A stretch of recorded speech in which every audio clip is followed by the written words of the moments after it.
All right, what's up and good morning, everybody. Just got back. It is 7:38, and welcome to the channel, Fish with Big Al. And I just got back, and I went to two spots. I went over by the 361 bridge, went under the overpass, and fished on the south side of it. A good spot. Back in my early days, I used to throw mullet and pinfish and the silver pins. I used to throw those, but I went over and threw a lure. Water looked good. It was coming in, of course. It's tide is coming in, so the water's moving from right to left, and it's not coming in so fast that you can't do anything. It's probably gonna pick up speed, unless it's in a slowdown motion. It could be in a slowdown motion too, because high tide is supposed to be in another hour, so it could be getting ready to slow down too. Who knows? But I was throwing lure and nothing was happening. So I went to another spot around the corner and nothing was taking place. Which brings me to this conversation for this morning. For a note, for those of you, if you're not familiar with an area and you're bringing a cast net, make sure you understand that you do not want to walk up and down areas trying to throw it, because there's going to be structure and there are going to be hangups. And when you go through 2 to 3 of these, you'll wake up and realize, you know what? I need to make sure I'm familiar with the location that I'm deciding to throw my net. There was a young man that was across from me. And at first, when he was throwing his net, he was in a good spot. All he had to do was sight cast, wait for mullet to come past, pick that spot, and I felt he probably would have been all right. Instead, he's walking up and down the wall that we're fishing from, and he's blind casting. He's not even seeing anything. And I know this for a fact because I got on my glasses and I can't even see any mullet excuse me, in the area at all. Right? Nothing's coming through, no schools. It's windy. So that's another visual effect that you're not going to have advantage of, because now the wind is blowing and the water has that ripple in it, right? So you can't even see the mullet if they're there anyway. So he's just blind casting. So you got away with about 2 or 3 casts, not coming up with anything. Decides he needs to move down. Excuse me. Decides he needs to move down. Gets down to a spot, he throws it, lets it go down. Another problem, another issue. He's letting it drop to the bottom.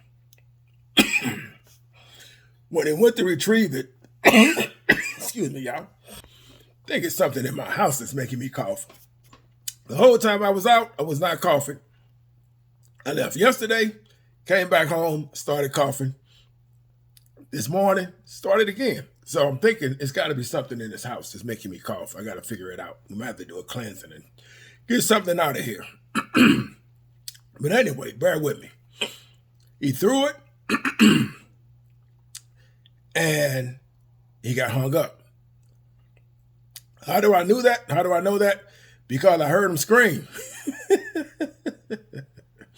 Not laughing at him, but that is what makes you scream.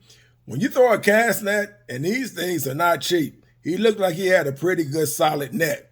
And I pay anywhere from $70 to $80 for my cast nets. And I've gone through 3 or 4 of these things. And you learn. And you stop moving. Once you got a good spot and you looking for mullet, or you chasing bait, period, I highly suggest go to the flats, right? Don't go around anything that's deal with a lot of rocks. If you go to the surf and you casting at the Packery, always, for my best rule of thumb, always cast at the beginning of the surf. If you go onto the channel side, that's fine, but make sure that you can step out on the flat part of the rocks and then cast it out into the channel. A lot of people lose their nets because they just come out there and they start throwing. And if they're not familiar with the spot, right, I try to give them some advice, because I'm not shy to tell somebody, hey, I don't want to see anybody lose, right? So I tell them and say, hey, man, that's not a good spot to be casting, right? You may want to move down. There's plenty of bait down that way. You just got to wait for them, and that way you don't lose any money.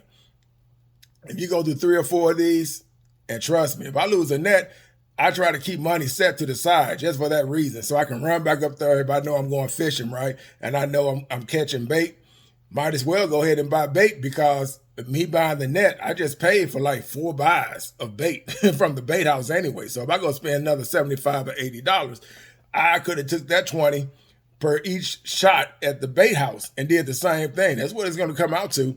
So in the long run, it's going to pay for itself, but you just pay for 4 trips to the bait shop every time you lose your net, because now you got to go buy another one. So yeah, that took place. So highly recommend when you're throwing nets. My spots, I go to flats, I go down 361, and I pull over at the bridges, and I walk the flats, and I'll chase mullet. And there's plenty of bait back in those areas. Even at the 361, you can pull over, and right before you cross the bridge, go over to the left, walk back there between them weeds if you could deal with the mosquitoes, because now they got it set up. It's so bad back there now that you can't even drive anymore. So you got to walk through all that area. But it's a good spot to get your bait, right? You can get croaker, you can get mullet, you can get pinfish when they're there, piggy perch, all kind of bait is there. You just have to, go through the weeds in order to get to them. I don't even fish that spot anymore. Only reason I fished it this morning because I was throwing a lure, and then I just walked underneath the bridge, right? And then I just started throwing from that side. But I rarely even fish over there anymore. You get hung up so much over there now. It's still good, but for what my expectations of what it used to be, I don't mess around with it too much anymore, because a lot of hang-ups, and it's just so small now. It's just a small spot. And if you don't get there first, you're going to be fishing on top of one another, because it's only so many. It's weird, but it's only so many areas that you can fish and actually land fish.